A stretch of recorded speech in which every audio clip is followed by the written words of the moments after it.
The Bible in a Year, Day 89, 1 Samuel 1 through 3. There was a certain man from Rahathaim, a Zephite from the hill country of Ephraim. His name was Elkanah, the son of Jeroham, son of Elihu, son of Tohu, son of Zuph, an Ephraimite. He had two wives, one named Hannah and the other Peninnah. Peninnah had children, but Hannah had no children.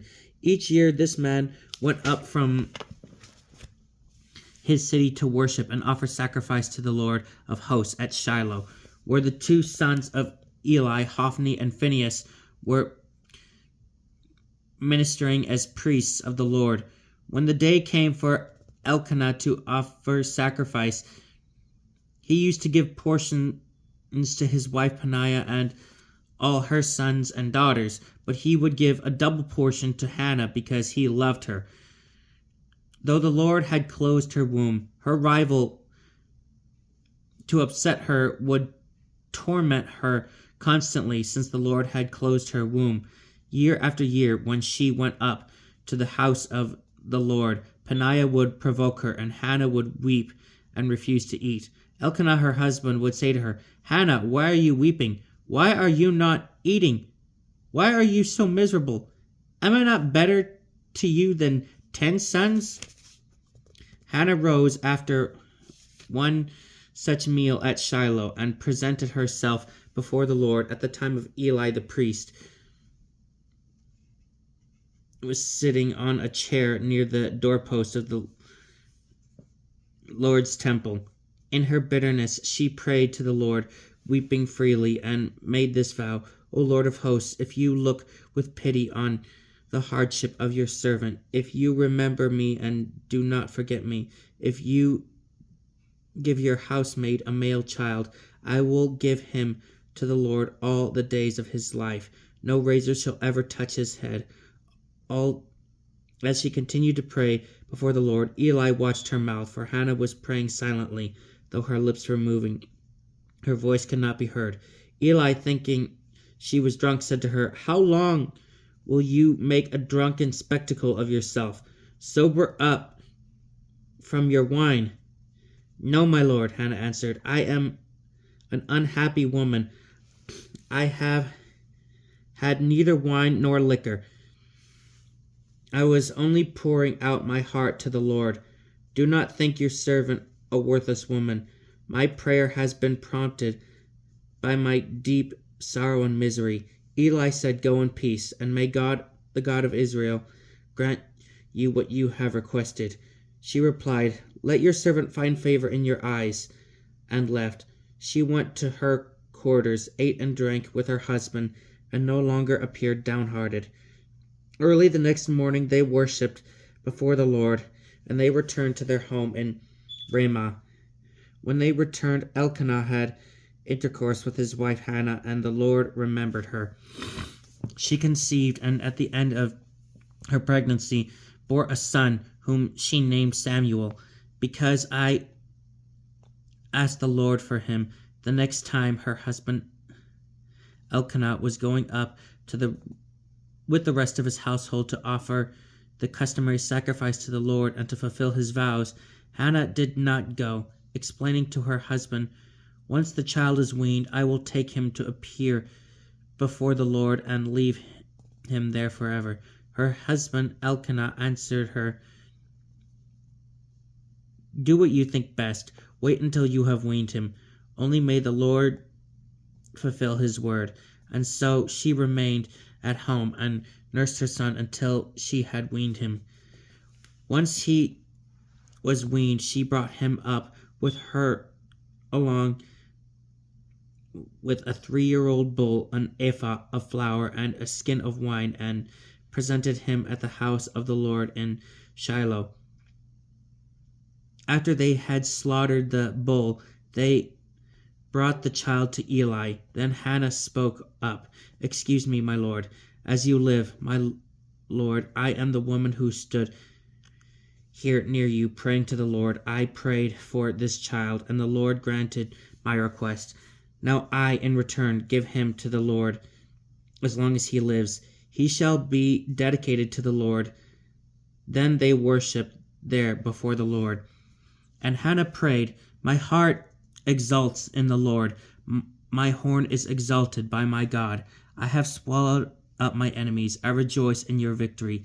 There is no holy one like the Lord. There is no rock like our God. Speak boastfully no longer.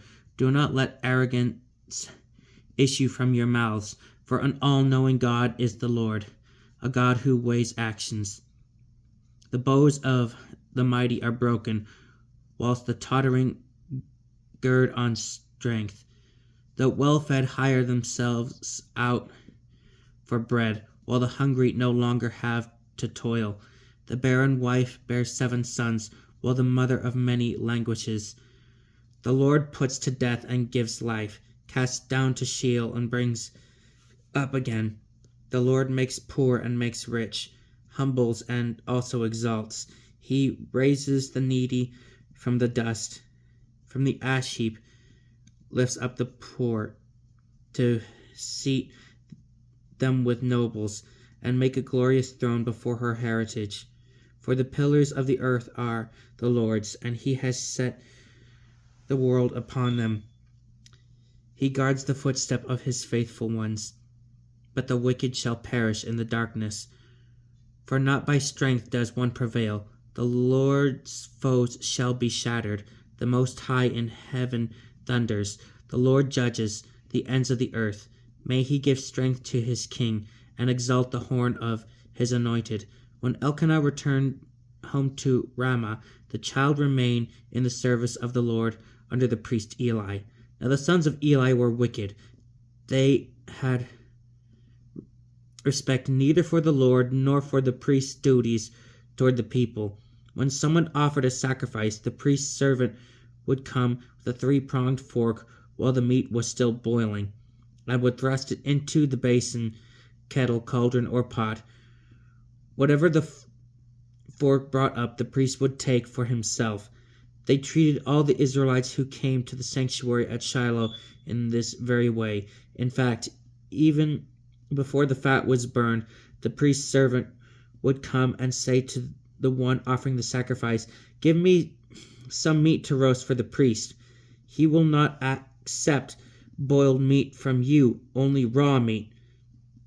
And if this one protested, "Let the fat be burned first, then take whatever you wish," he would reply, "No, give it to me now, or else I will take it by force." Thus the young men sinned grievously in the presence of the Lord, treating the offerings to the Lord with disdain. Meanwhile the boy Samuel, wearing a linen ephod, was serving in the presence of the Lord. His mother used to make a little garment for him, which she would bring him each time she went up with her husband to offer the customary sacrifice, and Eli would bless Elkanah, his wife, as they were leaving for home.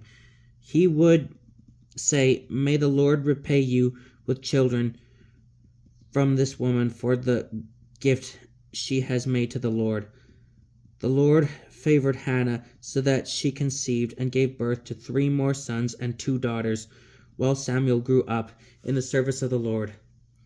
When Eli was very old, he kept hearing how his sons were treating all Israel, and that they were behaving promiscuously with the women serving at the entry of the meeting tent. So he said to them, "Why are you doing such things? I hear from everyone that your behavior is depraved. Stop this, my sons. The report that I hear the Lord's people spreading is not good. If someone sins against another, anyone can intercede for the sinner with the Lord. But if anyone sins against the Lord, who can intercede for the sinner?" But when they disregarded their father's warning, since the Lord wanted them dead. Meanwhile, young Samuel was growing in stature and in worth in the estimation of the Lord and his people. A man of God came to Eli and said to him, "Thus says the Lord, I went so far as to reveal myself to your father's house. when they were in Egypt as slaves to the house of Pharaoh. I choose them out of all the tribes of Israel to be my priests, to go up to my altar, to burn incense, and to wear the ephod in my presence. And I assigned all the fire offerings of the Israelites to your father's house. Why do you stare greedily at my sacrifices and at the offerings that I have prescribed? Why do you honor your sons more than you honor me, fattening yourselves with the choicest parts of every offering of my people Israel? This, therefore, is the oracle of the Lord, the God of Israel. I said in the past that your family and your father's house should minister in my presence forever. But now, oracle of the Lord, far be it from me. I will honor those who honor me, but those who despise me shall be cursed. Yes, the days are coming when I will break your strength and the strength of your father's house, so that no one in your family lives to an old age. You shall witness, like a disappointed rival, all the benefits enjoyed by Israel, but no member of your household shall ever go old. I will leave you one man at my altar to wear out his eyes and waste his strength, but the rest of your family shall die by the sword. This is a sign for you. What happens to your sons, Hophni and Phinehas, both of them will die on the same day. I will choose a faithful priest who shall do what I have in heart and mind. I will establish a lasting house for him, and shall serve in the presence of my anointed forever. Then whoever is left of your family will grovel before him for a piece of silver or a loaf of bread, saying, Please assign me a priestly function, that I may have a crust of bread to eat. During the time young Samuel was minister to the Lord under Eli, the word of the Lord was scarce and vision infrequent. One day Eli was asleep in his usual place. His eyes had lately grown so weak that he could not see. The lamp of God had not yet extinguished, and Samuel was sleeping in the temple of the Lord, where the ark of God was. The Lord called to Samuel, who answered, Here I am. He ran to Eli and said, Here I am. You called me. I did not call you. Eli answered, Go back to sleep. So he went back to sleep again. Again the Lord called Samuel, who rose and went to Eli. Here I am, he said. You called me. But he answered, I did not call you, my son. Go back to sleep. Samuel did not yet recognize the Lord, since the word of the Lord had not yet been revealed to him. The Lord called Samuel again for the third time. Getting up and going to Eli, he said, Here I am, you called me. Then Eli understood that the Lord was calling the youth. He said to Samuel, Go to sleep, and if you are called, reply, Speak, Lord, for your servant is listening. When Samuel went to sleep in his place, the Lord came and stood there, calling out as before, Samuel, Samuel. Samuel answered, Speak, for your servant is listening. The Lord said to Samuel, I am about to do something in Israel that will make the ears of everyone who hears it ring. On that day I will carry out against Eli everything I have said about his house, beginning to end. I announce to him that I am condemning his house once and for all because of this crime. Though he knew his sons were blaspheming God, he did not reprove them. Therefore, I swear to Eli's house, no sacrifice or offering will ever expiate its crime. Samuel then slept until morning. Then he got up early and opened the doors of the temple of the Lord. He was afraid to tell Eli the vision, but Eli said to him, Samuel, my son. He replied, Here I am. Then Eli asked, What did he say to you? Hide nothing from me. May God do thus to you and more if you hide from me a single word he told you. So Samuel told him everything and held nothing back. Eli answered, It is the Lord. What is pleasing in the Lord's sight, the Lord will do. Samuel grew up, and the Lord was with him, not permitting any word of his to go unfulfilled. Thus all Israel did from Dan to Beersheba came to know that Samuel was a trustworthy prophet of the Lord. The Lord continued to appear at Shiloh, manifesting himself to Samuel at Shiloh through his word. Samuel's word spread throughout Israel. This is the word of the Lord.